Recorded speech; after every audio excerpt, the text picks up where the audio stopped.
Well, dear students, in today's video lecture, we are going to start the applications of Gauss theorem.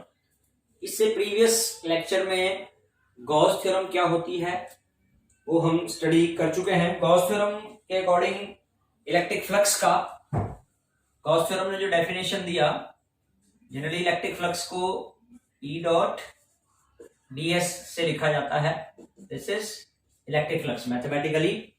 लेकिन यही फ्लक्स Gauss ने state किया 1/ε0 times the charge enclosed in the closed surface. ये Gauss theorem के according flux का definition है, value है. Now the applications of Gauss theorem आज हम स्टडी करने जा रहे हैं.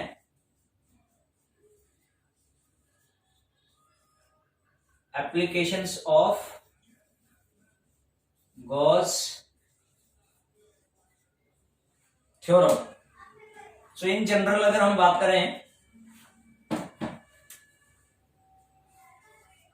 तो गॉस थ्योरम का जो यूज है वो कुछ सिमेट्रिकल बॉडीज की इलेक्ट्रिक फील्ड को फाइंड करने के लिए यूज किया जाता है. ठीक है, Gauss theorem is used to find the electric field due to certain symmetric charge distribution.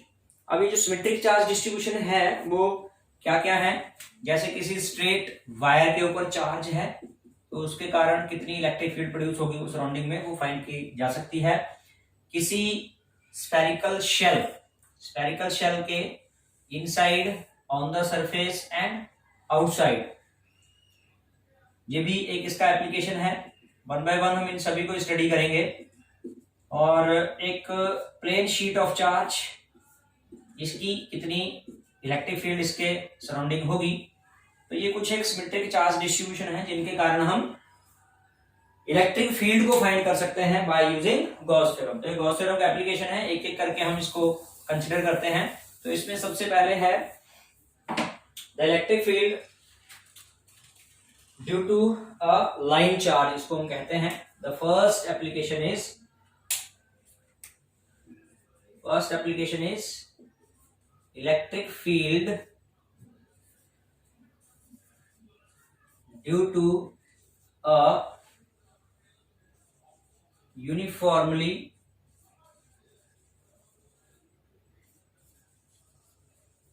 charged wire. ठीक है बच्चों, तो देखिए सिचुएशन क्या है कि एक चार्ज्ड वायर है, यूनिफॉर्मली चार्ज्ड है. तो उसको हम यहां कंसीडर करें, उसका डायग्राम बनाएं. yes, let me have a wire infinitely long. उस infinitely long वायर का हमने कुछ पार्ट यहां पर कंसीडर किया है which is uniformly positively charged. ये वायर पॉजिटिवली चार्ज्ड है. तो इसके कारण जो इलेक्ट्रिक फील्ड होगी, डायरेक्शन अगर उसकी हम बनाएं तो जैसा कि हम पहले पढ़ चुके हैं, पॉजिटिव चार्ज की जो इलेक्ट्रिक फील्ड होती है वो रेडियली आउटवर्ड होती है, बाहर की तरफ को होती है. तो यहां से इस तरफ को, यहां से इस तरफ को, ये इलेक्ट्रिक फील्ड का डायरेक्शन होगा इस पॉजिटिव चार्ज के कारण. क्लियर? हमने गॉस थ्योरम को स्टडी करते समय गॉसियन सरफेस को भी स्टडी किया था. एक ऐसा सरफेस जिस सरफेस के हर एक पॉइंट पर इलेक्ट्रिक फील्ड की वैल्यू सेम हो. ठीक है, एक ऐसा सरफेस कहलाता है गॉसियन सरफेस. तो इस चार्ज की डिस्ट्रीब्यूशन के कारण हम यहां देखें, r डिस्टेंस पे यहां जितनी इलेक्ट्रिक फील्ड होगी, इस वायर के चारों तरफ r डिस्टेंस पे हर तरफ उतनी ही इलेक्ट्रिक फील्ड होगी. यानी कि r रेडियस का एक ऐसा स्फीयर यहां बन जाएगा जिसके हर एक पॉइंट पर इलेक्ट्रिक फील्ड की वैल्यू सेम होगी. ऐसे ही इतने ही रेडियस को अगर हम यहां भी कंसीडर करें तो इसी रेडियस का एक सर्कल यहां भी एग्जिस्ट करेगा, एंड बी. इसको अगर हम नाम दें, दिस इज एंड ए है, वायर का ये एंड ए है, ये एंड बी है. तो जैसे आर रेडियस का सर्कल यहां एग्जिस्ट हुआ, वैसे ही आर रेडियस का सर्कल यहां भी एक एग्जिस्ट होगा जिसके हर एक पॉइंट पर इलेक्ट्रिक फील्ड सेम होगी. नॉट ओनली दीज टू, सिर्फ ये दो सरफेस ही नहीं बल्कि यहां हर एक जगह पर ऐसे आर रेडियस के सर्कल्स एग्जिस्ट करेंगे which will have the same value of electric field at each points. ठीक है, और उन सभी सर्कल्स को हम ज्वाइन करें तो क्या बन गया बेटा, ये सिलेंडर बन गया है। ये आर रेडियस का एक सिलेंडर हमारे पास ऑब्टेन हो गया, और मान लो इसकी लेंथ एल है। Clear? So the total flux,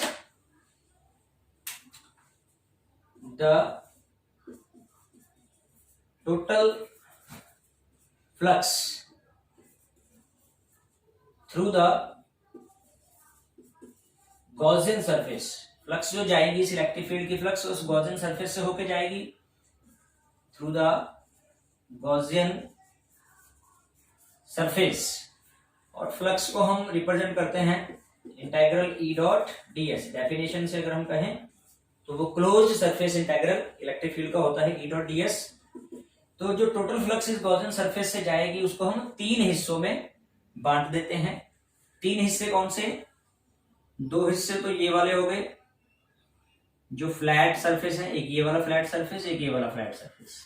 ठीक है, दिस वन ds हेयर, यहां भी ds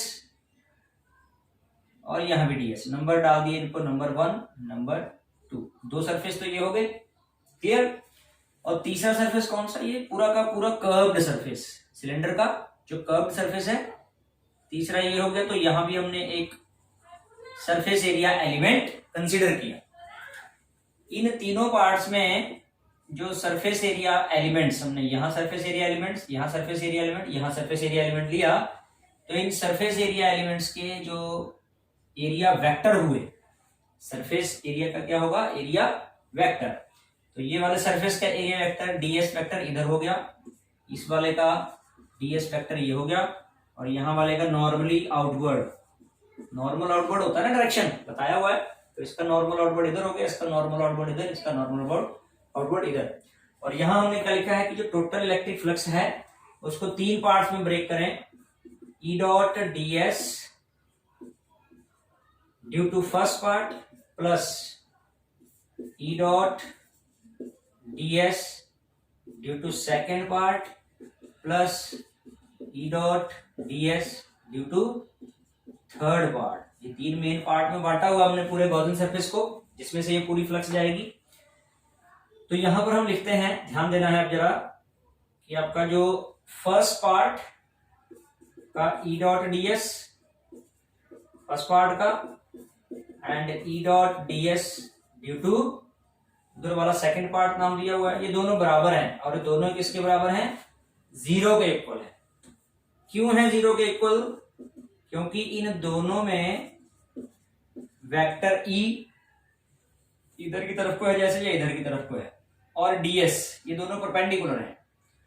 परपेंडिकुलर का मतलब डॉट प्रोडक्ट जब ओपन होगा तो cos 90 डिग्री और cos 90 की वैल्यू 0 है।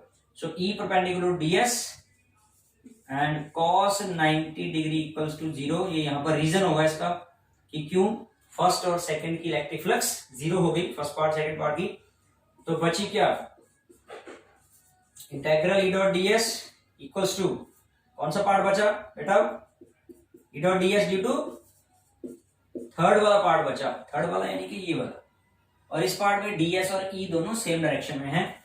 सो यहां पर बचेगा integral e ds cos 0 degree. cos 0 degree कितना होता है? 1। तो ये हमारे पास आ गया e इंटू इंटीग्रल ds, और इंटीग्रल ds का मतलब s हो गया। और s कितना है यहाँ पर? s किसको रिप्रेजेंट कर रहा है? इस थर्ड पार्ट के सरफेस एरिया को। थर्ड पार्ट क्या है? CSA of cylinder. और सिलेंडर का CSA क्या होता है बेटा? क्या होता है? 2 पाई आर एच। h यहां पर क्या है? L। तो ये बन गया 2 पाई आर L। यहां तक कॉन्सेप्ट से जो इलेक्ट्रिक फ्लक्स आई वो ये आई। इसको हम इक्वेशन नंबर 1 कर देते हैं। अभी हम यूज करेंगे गॉस थ्योरम को, क्योंकि एप्लीकेशन है, एप्लीकेशन ऑफ गॉस थ्योरम है। So now using Gauss theorem, Gauss theorem का यूज करें तो गॉस क्या कहता है, ई डॉट डी एस, ये जो इलेक्ट्रिक फ्लक्स है किसके बराबर है बेटा, 1/ε0 टाइम्स द चार्ज। हम इस वायर के टोटल चार्ज को नाम दे देते हैं क्यू, क्यू चार्ज है पूरी वायर पर, तो 1/ε0 time the charge enclose, Gaussian surface के अंदर जितना चार्ज आ रहा है वो। This is equation number 2। तो equation first E dot D S की वैल्यू है, इक्वेशन 2 भी ई डॉट डी एस की वैल्यू है, दोनों को कंपेयर कर देंगे। Comparing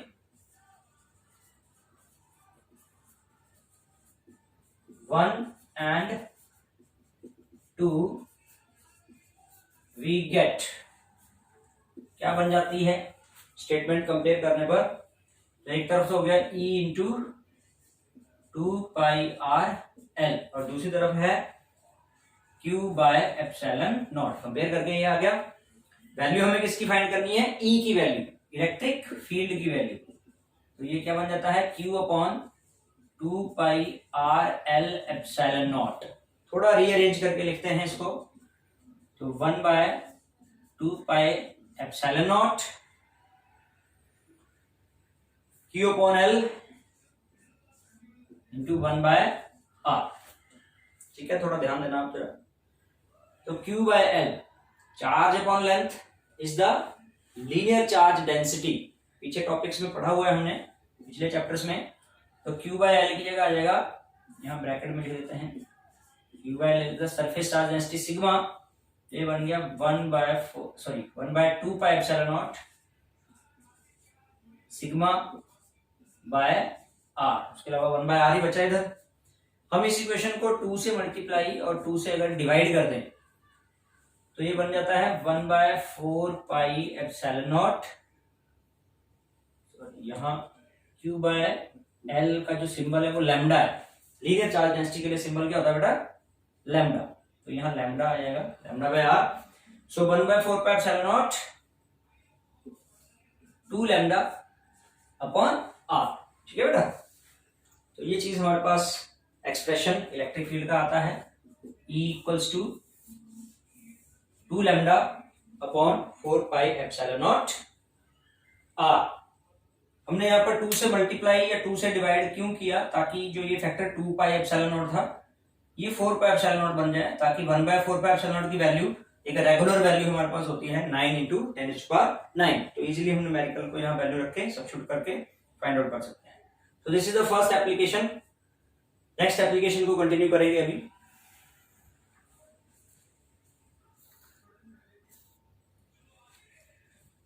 So the next application of Gauss theorem, as you are observing on the board, is the electric field. The second application number 2 डाल दिया इसको। फर्स्ट था यूनिफॉर्मली चार्ज वायर पे, जो कि अभी अभी हमने इलेक्ट्रिक फील्ड को फाइंड किया। Next is the electric field due to a uniformly charged spherical shell. अभी जो किया था वो था चार्ज्ड वायर और ये है spherical shell. So let we consider spherical shell of radius capital R, radius की ये स्फेरिकल शेल जिसका सेंटर है O, और इसी शेल पर यूनिफॉर्म चार्ज्ड, ये यूनिफॉर्मली चार्ज्ड है, तो हम लेट करते हैं पॉजिटिव चार्ज यूनिफॉर्मली इस पे डिस्ट्रीब्यूटेड है and that have the magnitude Q। Q is the total positive charge distributed over the shell of radius capital R. Clear? Now जिस इलेक्ट्रिक फील्ड की हम यहाँ बात कर रहे हैं इस यूनिफॉर्मली चार्ज शेल की वजह से, वो इलेक्ट्रिक फील्ड इस शेल के अंदर, इस शेल के सरफेस पे और इस शेल से बाहर 3 डिफरेंट रीजन्स में उसको स्टडी किया जा सकता है। सो 1 by 1 लेते हैं। तो इसमें पहला पार्ट हम लेंगे, the part 1 is electric field outside the spherical shell. ठीक है बच्चे, तो सबसे पहला पार्ट हम लेते हैं शेल से बाहर। तो मान लो शेल से बाहर स्मॉल r डिस्टेंस पर कोई पॉइंट है P, जिस पॉइंट पर हमने इलेक्ट्रिक फील्ड फाइंड करनी है।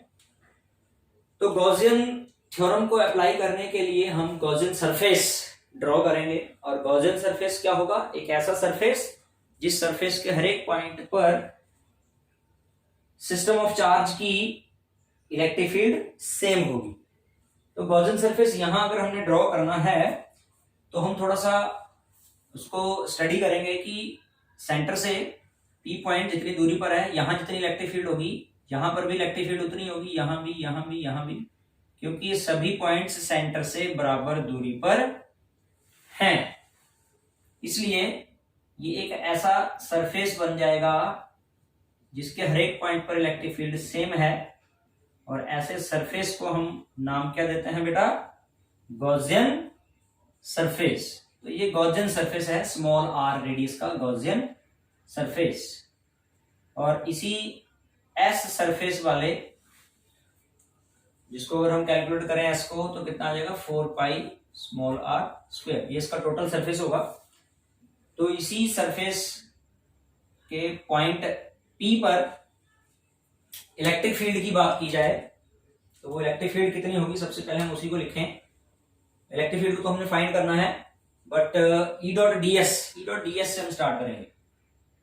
तो उसके लिए हम क्या करते हैं कि P पॉइंट पर इस टोटल सरफेस का एक छोटा सा सरफेस एलिमेंट लेते हैं, that is named as ds surface element है।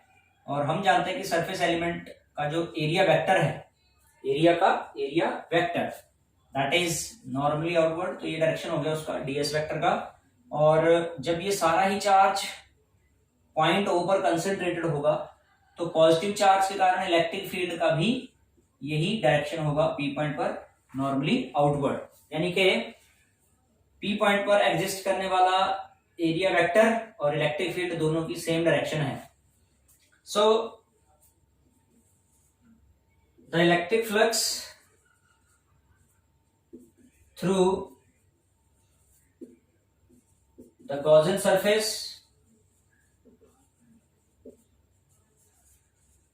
कितनी होगी?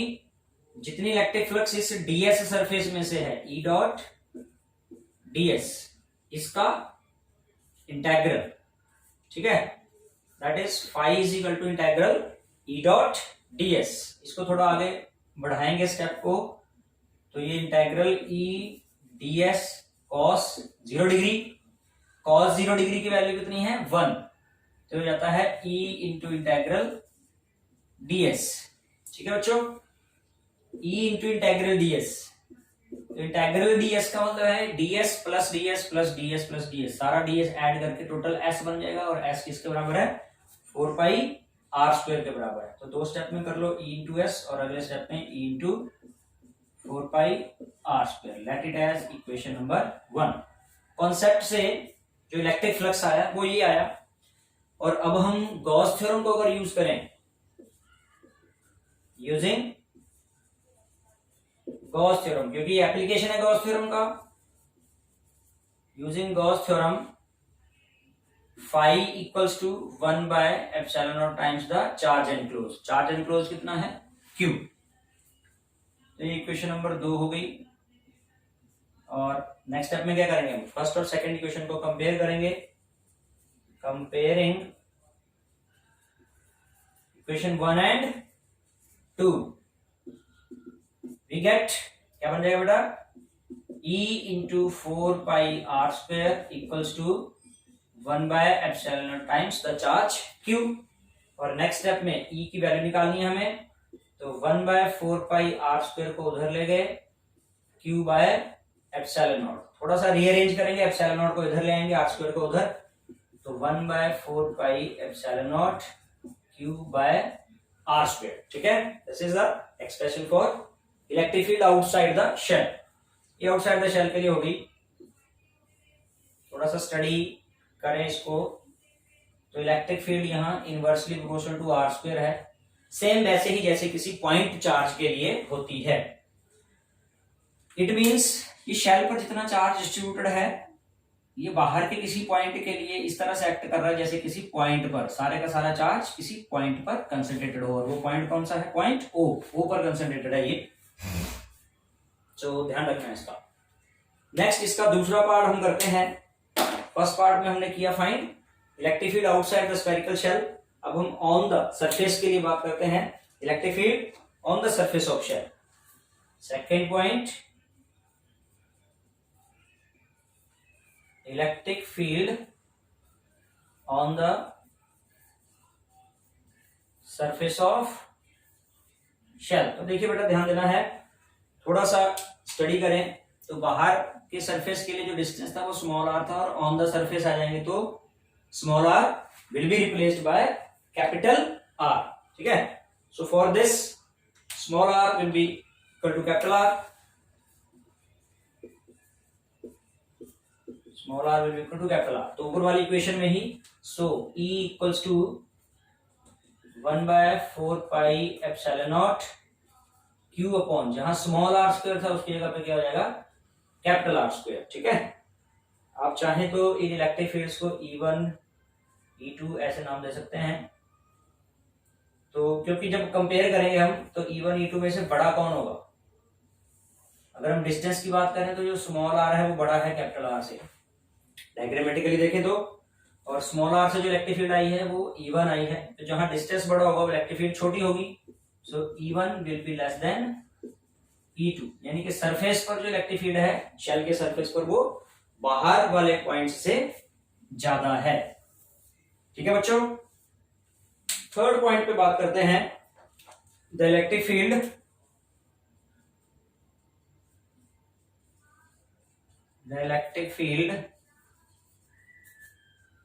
इनसाइड द शेल, शेल के अंदर। तो अंदर के लिए मान लो हम वैसे ही सेम कोई पॉइंट P ले लेते हैं, जैसे बाहर के लिए स्मॉल आर डिस्टेंस था, अंदर के लिए भी स्मॉल आर डिस्टेंस हमने ले लिया, और उस डिस्टेंस को कंसीडर करते हुए एक गॉसियन सरफेस भी बन गया स्मॉल आर रेडियस का। लेकिन जब गॉस थ्योरम अप्लाई करेंगे फ्लक्स के लिए, E डॉट ds जो कि डेफिनेशन है, और गॉस थ्योरम के according 1/ε0 times the charge enclosed in the closed surface. Gaussian surface के अंदर कितना चार्ज है, और जब हम अंदर के पॉइंट के लिए बात करेंगे तो चार्ज तो रह गया बाहर सरफेस पर, तो गॉसियन सरफेस के अंदर नेट चार्ज कितना है? 0 है। So 1/ε0 time the charge enclosed in close surface, तो वो 0 वैल्यू, ये मल्टीप्लाई करके 0 हो गया। और इधर से जब ये ओपन होगी E डॉट ds, तो बाकी टर्म को छोड़ के E की वैल्यू कितनी आ जाएगी? बाकी सारे टर्म को उधर ले जाएंगे, so the value of E will be 0, यानी कि इनसाइड द शेल की बात करें तो इलेक्ट्रिक फील्ड की वैल्यू 0 है। मान लो इसको हम E3 नाम दे देते हैं, तो E3 0 है। तो यहां पर हम ग्राफिकली स्टडी कर सकते हैं ये जो तीनों इलेक्ट्रिक फील्ड्स आई outside the shell, on the surface of shell and inside the shell. तो इनसाइड से शुरू करते हुए taking electric field along Y axis, और सेंटर से जो डिस्टेंस है r वो एक्स एक्सिस के अलोंग लेते हैं। तो जब ये r की वैल्यू 0 है यहाँ, यानी कि यहाँ सेंटर पे, तो इलेक्ट्रिक फील्ड कितनी? 0। कब तक 0 रहेगी? जब तक डिस्टेंस कैपिटल R के बराबर नहीं हो जाता। जब कैपिटल R के बराबर डिस्टेंस हो जाएगा तो वहां इलेक्ट्रिक फील्ड सबसे ज्यादा होगी, क्योंकि उससे बाहर जो पॉइंट है उनके लिए फिर से इलेक्ट्रिक फील्ड कम हो जाती है। तो इस बात को हम यहां रिप्रेजेंट करेंगे कैसे?